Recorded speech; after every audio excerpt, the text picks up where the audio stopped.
Oh, hello. It's good to see you again. I mean, I know I've seen you in passing a bit here and there since you've returned, but it's good to see you back in the Whisperwind Librarian Learning Center. I've missed you around here. Yes, you're always good for a conversation, or just company as we both read whatever it is that we're reading at the time. Well, welcome back to Whisperwind after your journey to Eshan. I trust that your journey was well. I hope that it was very informative. Good, excellent. Was my friend Zari, was she helpful to you in finding out what you wanted to know? Oh, very helpful. Well, that's wonderful. You know, she's sometimes a bit wary of new people, so I knew that the letter of recommendation that I wrote would help your case, but I'm glad that she was amiable with you. What? Oh, she wrote a letter. Oh, yes, thank you. Thank you very much for delivering this. Let's see what my dear friend Zari has to say, shall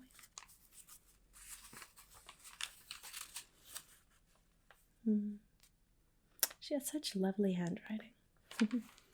My handwriting is always too fast to be as lovely as hers. I don't know how she writes so quickly and still so elegantly. I suppose years and years and years and years of practice.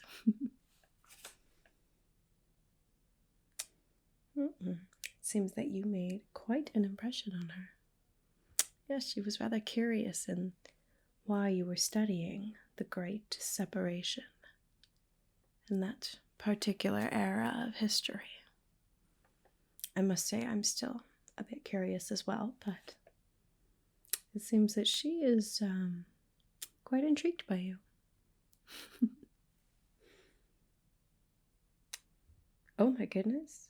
Oh, it says in here that she's going to visit Whisperwind someday? Oh my goodness, I have so much to do before she gets here. I've been working to get everything organized and to make the Librarian Learning Center as refined as possible, but I'm afraid it wouldn't quite be up to her standards. Oh goodness, so much to do. It's all right. It's a bit later in the day. I can start tomorrow. Oh, that'll be nice to see her again, though. I hope that she likes what I've done here. I've tried to do her proud. Yeah.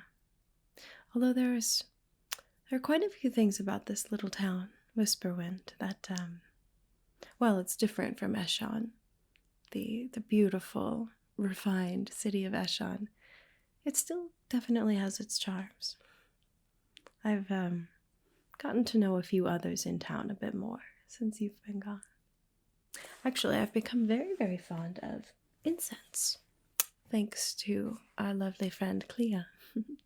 Yeah, she sold me some the other day when I was just discussing some of my anxieties and worries about the future with her. It is quite relaxing. The pleasant aroma, the gentle smoke wafting through the air. Yes. Although I do have a rule that I do not light incense until I have finished my work for the day. Otherwise, it makes me just want to sit and relax and curl up with a book and do nothing else but read and be cozy. So I do have to make sure that I wait until I am able to sit and read. But it is a lovely companion to almost anything. Oh, this is actually a book of fairy tales that I found. Yes, some of these stories are actually the ones that Zari used to read to me when I was a child, and I would go into her library. Yes, it's a lovely collection of folk tales and fables, stories of magic and mystery and enchantment, and some of just perfectly ordinary folk doing perfectly ordinary things, but in heroic ways. And most of the stories that Zari read me, they weren't just your simple stories where you have a good guy and a bad guy, and then, everything else is already spelled out. Usually it was far more gray than that. Stories that teach you that the world is not made up of good people and bad people. It's made up of people who are capable of both very good and very bad. And it more comes down to our choices and what we do with what we're given that makes us good or bad, the hero or the villain, And oftentimes these characters had to make difficult decisions through logic, through bravery, through maybe not necessarily having the whole picture, but having to trust themselves. And sometimes it's their cataclysmic mistakes that they learned from that makes them who they are in the end. Wonderful stories. And then, of course, there's your stories of knights slaying dragons and other awful beasts, all those kinds of things. Important out there. Not necessarily because they teach us that dragons exist, although they do, but because they teach us that dragons can be vanquished, no matter what it is that we face in our lives. With bravery, fortitude, strength, we can overcome. Although, most of the times, heroes, they need help too, don't they? It's alright to not go it alone. Anyway, lots of fantastic stories in here. Some of them I do think must come from a different realm, perhaps, or perhaps a different kingdom, because there are creatures in here that they discuss that seem very different than the creatures we have here. For example, I was just reading one about a group of gnomes, but they don't exactly behave in the way that at least I know of gnomes to behave. The gnome in this story is actually quite mischievous and a bit malignant towards the human hero in the story. And I've never known Zari to be anything but very intellectual, matter-of-fact, and rather helpful to those who deserve it. Although in this story, the gnome is not very helpful until he's threatened, I suppose. But then again, I suppose just like humans, there are gnomes with different personalities. You never know. There are other gnomes in here that they seem to have an interesting grasp on magic that the gnomes here don't have, but they're still they're a little more benevolent towards our hero near the end. Yes, it's a fascinating story. What? Oh, would you like me to read it to you? Why, I would love to. I was actually planning on reading this to some of the children later. We've worked through the one story book that I had, so I was going to skim through this and find some good stories to share with them. If you'd like, I can certainly read one for you. Okay, wonderful. Well, why don't you sit down there? You get nice and comfortable, all right? Yes. Nothing like curling up with a good book, or just to hear a good story, right? All right, are you good and comfortable? Good. All right, then let's begin our story. There was once upon a time a rich king who had 3 daughters, who daily went to walk in the palace garden. And the king was a great lover of all kinds of fine trees, but there was one for which he had such an affection that if anyone gathered an apple from it, he wished him 100 fathoms underground. And when harvest time came, the apples of this tree were all as red as blood. The 3 daughters went every day beneath the tree and looked to see if the wind had not blown down an apple. But they never by chance found one, and the tree was so loaded with them that it was almost breaking, and the branches hung down to the ground. Then the king's youngest daughter had a great desire for an apple, and said to her sisters, "Our father loves us far too much to wish us underground. It is my belief he would only do that to people who were strangers or thieves." And while she was speaking, the child plucked off quite a large apple and ran to her sisters, saying, "Just taste, my dear sisters, for never in my life have I tasted anything so delightful." Then the 2 other sisters also ate some of the apple, whereupon all 3 sank deep down into the entire earth, where they could hear no cock crow. When midday came, the king wished to call them in to come to dinner, but they were nowhere to be found. He sought them everywhere in the palace and garden, but could not find them. Then he was much troubled, and made known to the whole land that whoever brought his daughters back again should have one of them to wife. Hereupon so many young men went about the country in search that there was no counting them, for everyone loved the 3 children, because they were so kind to all, and so fair a face. 3 young huntsmen also went out, and when they had traveled for about 8 days, they arrived at a great castle in which there were beautiful apartments, and in one room a table was laid on which were delicate dishes, and were still warm, that they were smoking. But in the whole of the castle no human being was either to be seen or heard.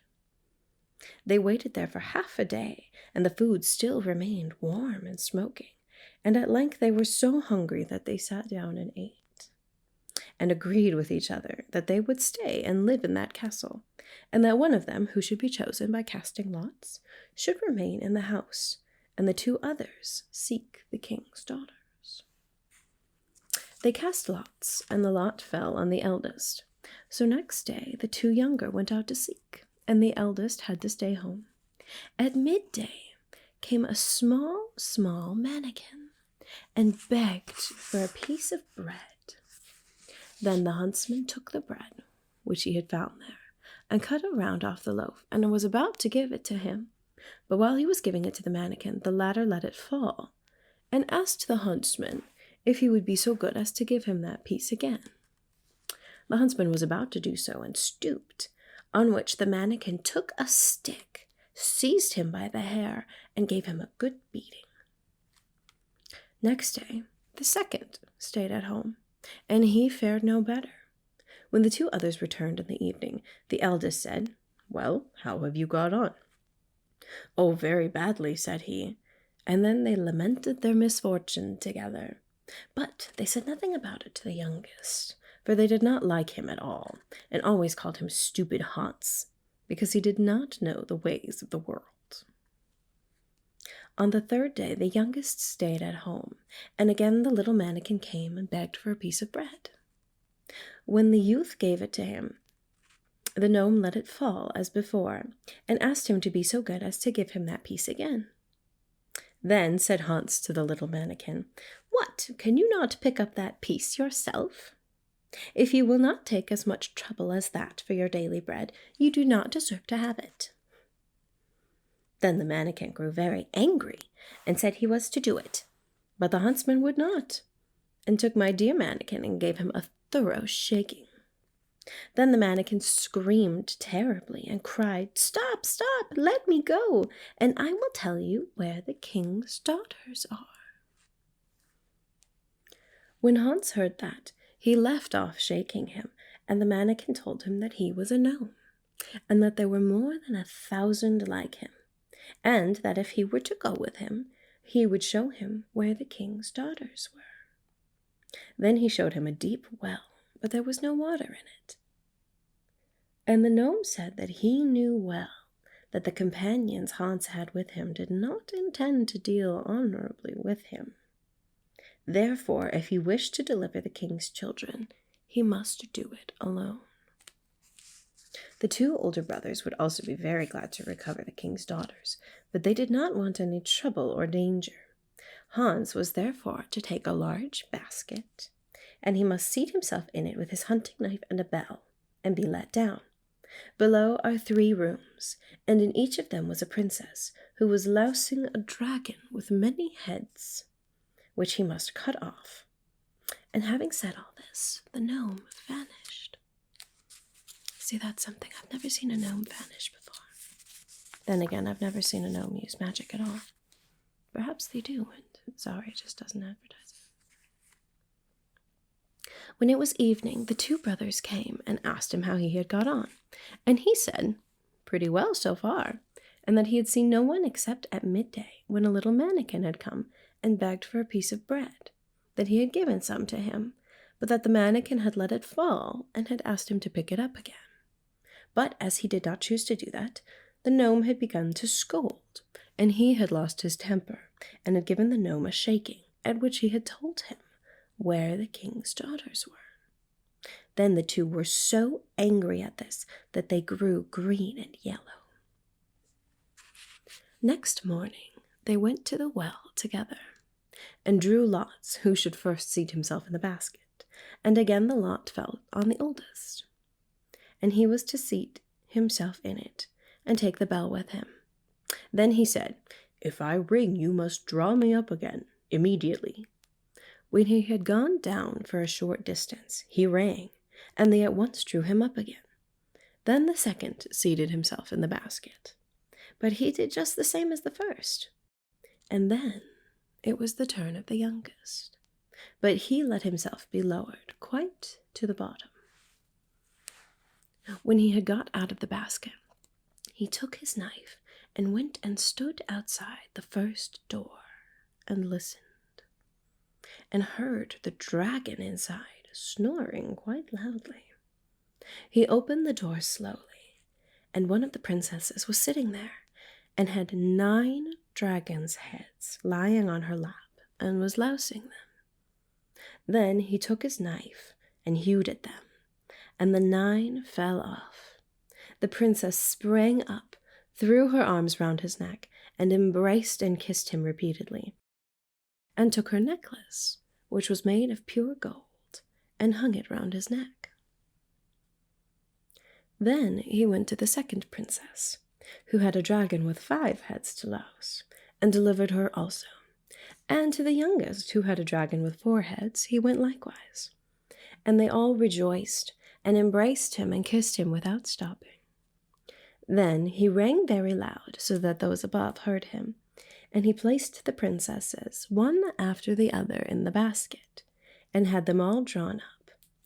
But when it came to his turn, he remembered the words of the gnome, who had told him that his comrades did not mean well by him. So he took a great stone which was lying there, and placed it in the basket. And when it was about halfway up, his false brothers cut the rope, so that the basket with the stone fell to the ground, and they thought that he was dead, and ran away with the 3 princesses, making them promise to tell their father that it was they who had delivered them.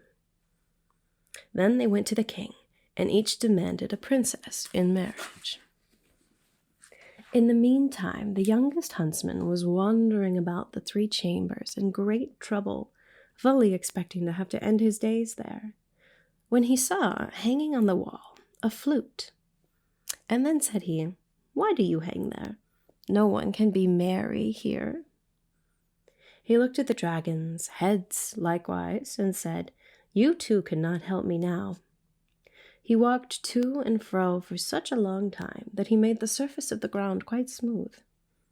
But at last another thought came to his mind, and he took the flute from the wall and played a few notes on it. And suddenly a number of gnomes appeared, and with every note he sounded, one more came. Then he played until the room was entirely filled. They all asked what he desired. So he said he wished to get above ground back to daylight, on which they seized him by every hair that grew on his head, and thus they flew with him unto the earth again. When he was above ground, he at once went to the king's palace, just as the wedding of the princesses was about to be celebrated, and he went to the room where the king and his 3 daughters were. When the princesses saw him, they were so overcome that they fainted. Hereupon the king was angry and ordered him to be put in prison at once, because he thought he must have done some injury to his daughters. But when the princesses came to themselves, however, they entreated the king to set him free again. The king asked why, and they said that they were not allowed to tell that, but their father said that they were to tell it to the stove. So he left and went out, and listened at the door, and heard everything. Then he caused the 2 brothers to be hanged on the gallows, and to the 3rd, to Hans, he gave his youngest daughter to be married. And on that occasion I wore a pair of glass shoes, and I struck them against a stone, and they said clink, and were broken. A silly little ending, isn't that? Several of these stories end in that way. The narrator pipes in at the end and says, "Oh yes, and about that." It's rather fun. Do you think the children will like that story if I share it with them? Yes? Good. I think so. It's a bit of a strange one, although actually several of the stories in this book have a few strange elements to them. Although I suppose that's perfect to ignite a child's imagination. You know, reading back on some of these stories, I know that I heard them as a child, and at the time I didn't necessarily find certain aspects of them to be odd. Now I go back and read them as an adult, and I find them a bit on the strange side. I think that says more about adults than it does about children, though, doesn't it? Children are willing to accept things, willing to believe in the strange, whereas we adults become a bit more skeptical as we get older, don't we? Well, for ill or for good, I suppose, adults have more to deal with in the real world. But it's nice to go back and hear some of those stories, isn't it? Always good to remember that dragons can be vanquished. Even the 9-headed ones. Right? Yes. Well, I suppose you probably have other things to do with your day, don't you? Yeah, me too, I suppose. If Zari is coming, I better get this place looking as perfect as I can, can't I? Oh well, no, I'm sure that she won't be harsh, but I wouldn't mind impressing her with what I've done with the place when she gets here. Anyway, thank you so much for stopping by and for delivering my letter. Did you deliver the other letters as well? Okay, Zari said that she would take care of it. Wonderful. Good, I'm so glad. You didn't get any other letters for anyone? No, of course not. Well, all right. Well, thank you for the one from Zari. Yes, it was very, very good to hear from her.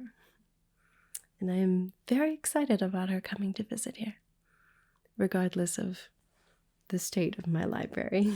It will be good to see her. Well, I suppose I'll be seeing you as well. Yes, if you ever like to hear some more stories about dragons or flying gnomes or huntsmen and princesses, stop on by. Got a whole big old book of them. I'd love to share some more with you sometime. All right, well, have a lovely evening. Bye for now.